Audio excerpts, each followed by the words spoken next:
How to fix the code execution cannot proceed because MSVCP110 was not found in Adobe Premiere Pro.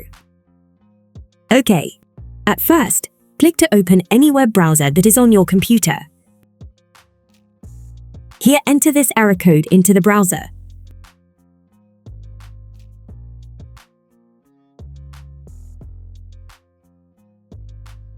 Hit enter to search.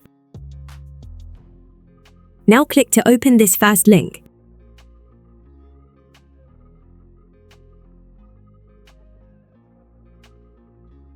Move down and click to download this for 64-bit.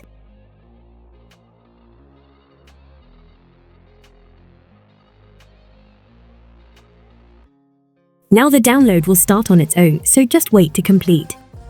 Done. Now click to open this. Drag and drop this file on the desktop or any other location that you want.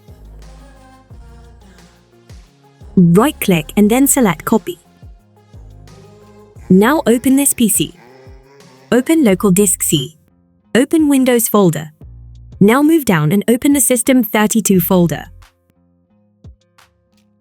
Right-click and paste the file. Okay. Now let me open Adobe Premiere Pro again to see. Done.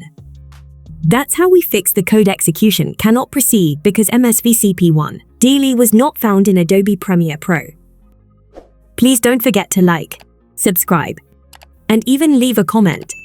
See you next time.